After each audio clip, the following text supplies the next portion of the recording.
Саламатсыздарбы, урматтуу көрөрмандар. Бүгүн 16 мартта аскерге жазгы чакыруунун биринчи узатуу аземи болуп өттү. Анда 18 жаштан 25 жашка чейин жоокерлер аскердик чек ара кызматына жөнөтүлдү. Саламатсыздар, урматтуу офицерлер, жолдош аскер комиссарлар жана коноктор.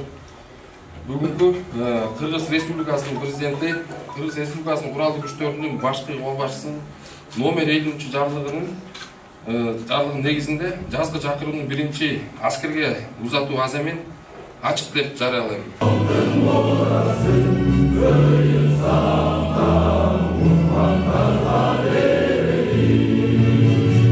Туттуктоо сөз Балык шаардык ардагерлер кеңешинин төрагасы Мамбеталиев Токтогул Ынтымаковичке берилет.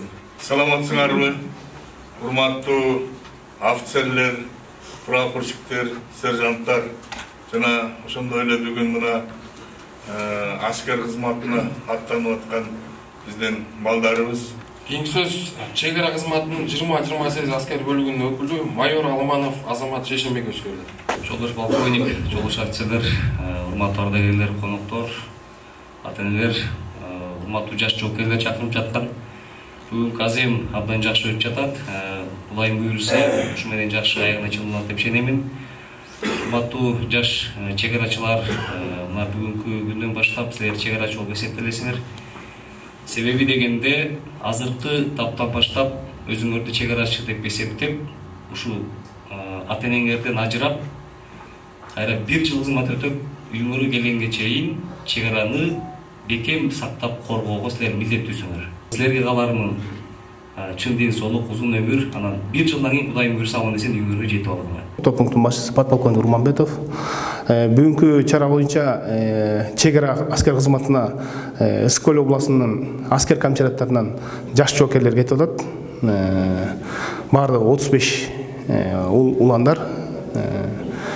Бүгүн көчө мына бул жерде областтык медкомиссияны өтүшүп, ошонун ичинен тандалып чыккан 54 баланын ичинен 35 баланы атап этип командага койдук. Ошолор болсо мына бүгүнкү күндө аз салтанаттуу кечени өткөрүп, чек ара кызматын коргоого Каракол шаарына кетишет.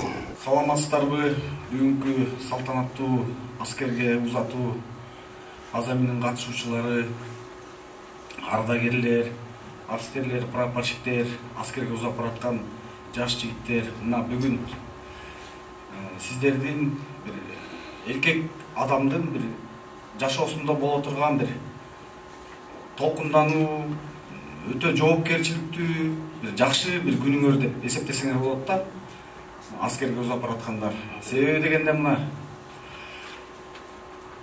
жашоонун өзүнүн маңызын жана эркектин бул жашоого келген миссиясын карап көрсөк, орто эсеп менен алсак эркек жаран мындай божомол менен бир 70 жаштап колчу, орто жашы. Ошонун ичинде аскерге барып кызмат кылуу бул эркектин бир жакшы бир көз ирмендери болот да, өзүнүн жашоосундагычы. Кээ бирөө айтат, мен 1 жылым аскерде короп кетет экен деп. Антип силер жылды эсептебей, ошо белиңерди бекем бууп, ушу аскерге баратканыңарга биз бу жерде отурган офицерлер, ардагерлер өтө кубанып турабыз. 1 жыл бул эмне? Орусча айтмакчы капля в море. Ошо силер 1 жылдын ичинде аскерден жакшы талим тарбия алып, өзүңөрдүн ден соолугуңарды чындап, мына жогоруда ардагерлер айтып кетти. Чеги жок, жер болбойт, душманы жок, эл болбойт деп. Биздин ушундай кооз Кыргызстанда көз артып турган элдер көп, өтө көп. Ошону ким коргойт? Биз болбосок. Биз коргошубуз керек. Эркек болуп жаралдыкпы? Баягы кыргызда айтып коет го, бычакка саптуу эле биз болуп атпайбызбы эркектер? Ошо силер барып, жана мурда кызмат кылган агаларыңарды алмаштырып, алардын ордуна достойно кызмат кылып, командирлериңердин тилин угуп, жакшы сабак алып келишиңер керек да армияданчы. Аскер жагып калса, мен ойлойм ушу араңарда болочоктогу генералдар бар, будущий офицерлер бар. Аскер жагып калса, өзүңөрдүн тагдырыңарды, жашооңорду аскер менен байласаңар болот. Контрактник деген кызматтар бар. Андан ары мына жападан жалгыз Бишкекте эгемендүү алгандан бери жогорку аскердик окуу жайыбыз бар, Калый Нур Үсөнбеков атындагы. Ошол жерге барып тапшырсаңар болот. Эң эле болбоду дегенде 1 жыл барып өзүңөр жакшы талим тарбия алып келесиңер өзүңөр үчүн. Жакшы дембилский альбом даярдайсыңар. Портрет момундай болгон жакшынакай портреттерди үйүңөргө илип коесуңар. Анан бир адам деген мезгил деген токтобойт да. Анан бир мына могу агаларыбыз турат. Алар деле эстейт болуш керек. Бир 30 40, 50, 60-ка келип калганда ушул узап бараткан күндөрүңөрдү, аскерге болгон кызматыңарды бүтүп барын эстейсиңер жолдоштор. Эстейсиңер. Көз ачып жумганча эле балаңар 18ге толот. Ата армияга жарап калдым дейт. Муунду тарбиялаш керек. Балага айтыш керек. Мен ушундай кызмат кылгам, тигиндей кылгам. Бул эркектин бул айта берсе сөз көп да сан жеткис бир сонун бир күндөрүнүн бири жолдоштор.